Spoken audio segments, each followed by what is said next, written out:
नमस्कार, बहुत स्वागत है आपका न्यूज 18 के डिजिटल प्लेटफॉर्म पर। क्या सोना और चांदी खरीदने का सही समय यही है? क्या आज कल परसों नरसों में आप सोना और चांदी खरीद पाएंगे?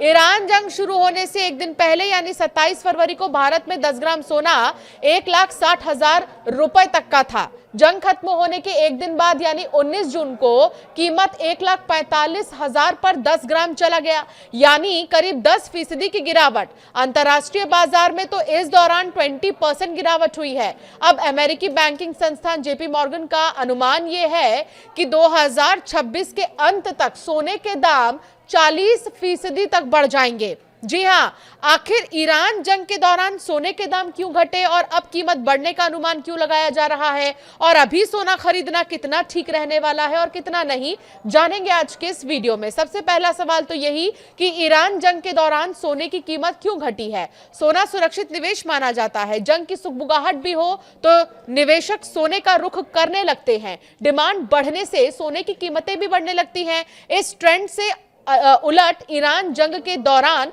सोने की कीमतें घटी। इसकी 3 प्रमुख वजह है। डॉलर की मजबूती के चलते सोने की खरीद घटी है। सोने की कीमत डॉलर में तय होती है, इसीलिए जब डॉलर मजबूत होता है तो सोना खरीदना महंगा होता है और इससे सोने की मांग घट जाती है। ईरान जंग शुरू होने के बाद डॉलर इंडेक्स करीब 3% तक बढ़ा। इससे लोगों ने डॉलर छोड़ सोने में निवेश से परहेज किया। भारत भी डॉलर के बदले में सोना इंपोर्ट करता है। इंपोर्ट बिल में दूसरे नंबर पर सोने की हिस्सेदारी होती है। डॉलर मजबूत होने के चलते इंपोर्ट बिल बढ़ा, जिसके चलते सोने की डिमांड कम हुई और दाम घट गए। और दूसरी वजह क्या है? पहले से महंगा चल रहा सोना बेचकर प्रॉफिट बुकिंग। 2025 से 2026 की शुरुआत तक सोने के दाम 74% तक बढ़े थे। सोना और चांदी जैसे मेटल्स के रिकॉर्ड हाई पहुंचने के बाद इनके तेजी से क्रैश होने की आशंका होती है। सोने के मुकाबले डॉलर तेजी से मजबूत हुआ। निवेशकों ने अपना प्रॉफिट निकालने के लिए सोना बेचना शुरू कर दिया। इससे सोने के दाम घटने लगे। और एक रिपोर्ट बताती है कि गोल्ड ETF की खरीदारी भी तेजी से कम हुई है। देशों के केंद्रीय बैंक भी सोने की खरीदारी कम कर रहे हैं। ब्रिटेन की प्रोग्रेसिव इकोनॉमिक फोरम के मेंबर जेम्स मिडवे कहते हैं, सोना अब उतना सेफ एसेट नहीं माना जा रहा है जैसा 2 साल पहले था। अब ये सट्टा बेस्ड एसेट बन चुका है। इसीलिए सेंट्रल बैंक और बड़े इन्वेस्टर सोने की अस्थिरता से डरे हुए हैं। एक तीसरी बड़ी बात क्या है? सोना महंगा होने से घरेलू डिमांड घटी है। बड़े खरीदार भी अब सोना कम खरीद रहे हैं क्योंकि देश में पहले से सोने का पर्याप्त स्टॉक मौजूद है। दिसंबर 2025 में देश में 4.13 अरब डॉलर का सोना इंपोर्ट हुआ, जबकि जनवरी 2026 तक बढ़कर 12.07 अरब डॉलर हो गया था। India bullions and jewellers association के अध्यक्ष का कहना है कि सोने की घरेलू मांग कम है, जबकि ज्वेलर्स के पास छूट पर सोना मिलने के चलते पहले से सोने का पर्याप्त स्टॉक है, इसीलिए अब वो और ज्यादा स्टॉक नहीं लेना चाहते। सवाल क्या है अब दूसरा? अगले 6 महीने में सोना कितना महंगा हो सकता है? 19 जून को अंतर्राष्ट्रीय बाजार में सोने के दाम $4,170 प्रति औंस है। वित्तीय संस्थानों और बैंकों के मुताबिक अगले 6 महीने में इसकी कीमतें 20% से 40% तक बढ़ सकती हैं। अनुमान ये लगाया जा रहा है। कुछ रिसर्च ये बताते हैं कि $6,000 प्रति औंस यानी 40% से ज्यादा महंगा होने का अनुमान है। जर्मनी का डॉयचे बैंक $6,000 प्रति औंस। America based investment bank Goldman सैक्स की बात करें अगर, तो ये $5,400 प्रति औंस है। तो वहीं स्विस इन्वेस्टमेंट बैंक की बात करें UBS की, तो $5,500 प्रति औंस है। अमेरिका का सिटी बैंक की अगर बात करें तो $5,000 प्रति औंस है।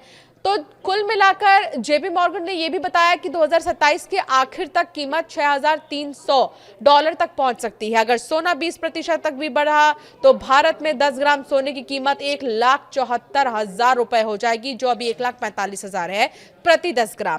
30% तक भी बढ़ता है तो 1,88,000, और अगर 40% तक बढ़ा 2 लाख के पार सोना प्रति 10 ग्राम। अब सवाल ये है कि सोने की कीमतें बढ़ने का अनुमान क्यों लगाया जा रहा है? सोने के दाम बढ़ने से सबसे बड़ी वजह है सेंट्रल बैंक की खरीदारी। दरअसल 2022 में जब रूस यूक्रेन युद्ध शुरू हुआ तो अमेरिका ने यूरोपीय दोस्तों के साथ मिलकर रूस के 300 बिलियन डॉलर के फॉरेन रिजर्व पर रोक लगा दी थी। माना जाने लगा कि अमेरिका अपनी करेंसी को हथियार की तरह इस्तेमाल कर सकता है। इसके बाद से दुनिया भर के देशों में डॉलर के प्रति भरोसा कम होने लगा और वो अपना फॉरेन रिजर्व दूसरी करेंसी और खासकर सोने में जमा करने लगे। इस वजह से सोने की डिमांड बढ़ने लगी और कीमतें भी। वर्ल्ड गोल्ड काउंसिल के मुताबिक 2025 और 26 में दुनिया भर के केंद्रीय बैंकों ने कुल 900 टन से ज्यादा सोना खरीदा, जो ज्यादा खरीद का लगातार चौथा साल है। 2026 की पहली तिमाही में बैंकों ने कागज पर 16 टन खरीद दिखाई। जेपी मॉर्गन का मानना है कि असली खरीदारी कहीं ज्यादा हुई है। वर्ल्ड गोल्ड काउंसिल 244 टन खरीद का डेटा दे रहा है। सोने की इस खरीद में सबसे आगे है चीन। पीपल्स बैंक ऑफ चाइना फरवरी 2026 तक हर महीने 1 टन सोना खरीद रहा था। मार्च में उसने 5 टन और अप्रैल में 8 टन सोना खरीदा।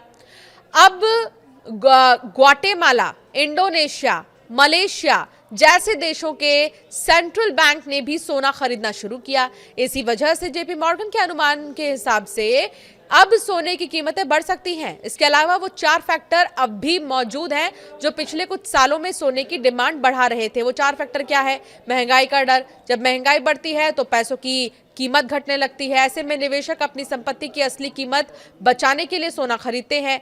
पैसों की खरीदने की ताकत में कमी, करेंसी की वैल्यू लगातार कम होते रहती है। मसलन पिछले साल 100 रुपए की जितनी कीमत थी उतनी आज नहीं है, जबकि सोना स्टोर करने से उसकी वैल्यू बरकरार रहती है और बढ़ भी जाती है। अमेरिका की बढ़ती फाइनेंशियल मुसीबत है। अमेरिका का सरकारी कर्ज लगातार नए रिकॉर्ड बना रहा है और बजट घाटा भी बढ़ा है। भविष्य में इससे डॉलर पर दबाव पड़ सकता है, इसलिए वो सोने की तरफ रुख कर सकते हैं। दुनिया में बढ़ती अस्थिरता, युद्ध, प्रतिबंध, व्यापारिक टकराव और देशों के बीच बढ़ती होड़ दुनिया में अनिश्चितता बढ़ाते हैं। ऐसे में शेयरों, जोखिम वाले निवेश की बजाय लोग सोने में पैसा लगाते हैं। अब लास्ट सवाल यह है कि तो क्या अब सोना और चांदी खरीदना सही होगा, हाँ या ना? तो एक्सपर्ट्स ये मानते हैं कि अगले 1 से 3 महीने में सोना खरीदने के लिए सही समय है। शेयर बाजार, गोल्ड और कमोडिटीज वगैरह से जुड़ी एनालिसिस देने वाली फर्म केडिया एडवाइजरी के डायरेक्टर ये बताते हैं कि अमेरिका के फेडरल रिजर्व ने 17 जून संकेत दिए कि आगे ब्याज दरें बढ़ सकती हैं। ऐसे में सोने के बजाय डॉलर और बॉन्ड्स में ज्यादा इन्वेस्टमेंट होता है। इसके चलते सोने के दाम अभी कुछ गिर सकते हैं। हालांकि लॉन्ग टर्म में सोने के दाम बढ़ेंगे। अगर सोना खरीदना है तो अब से 1 से 3 महीने के अंदर ही खरीदना ठीक रहेगा। अब चांदी की कीमतों का क्या हाल है ये भी सुन लीजिए। 1 जनवरी 2025 को चांदी की कीमत 86,017 रुपए थी, जो भारत में तब का ऑल टाइम हाई था। 2025 में चांदी सबसे ज्यादा 170% बढ़ी और 30 जनवरी 2026 को 3.39 लाख पर बंद हुई। हालांकि ईरान जंग के दौरान दाम गिरे और 18 जून को ये 2,40,000 तक पहुंच गई। कुल मिलाकर सोना या चांदी कुछ भी हो, 1 से 3 महीने के अंदर खरीदना आपके लिए सेफ माना जा रहा है। और 1 से 3 महीने के बाद अगर सोने और चांदी की कीमतों के दाम बढ़ेंगे भी, तो सोने की अगर हम बात करें तो अगर 20% भी बढ़ता है तो जो अभी 1,45,000 है वो इससे ज़्यादा हो जाएगा। और अगर 40% तक बढ़ता है तो 2 लाख के पार हो जाएगा। तो 1 से 3 महीने के अंदर अगर आप सोना खरीदने की प्लानिंग में है तो आप बिल्कुल सही है, आप सोना खरीद सकते हैं।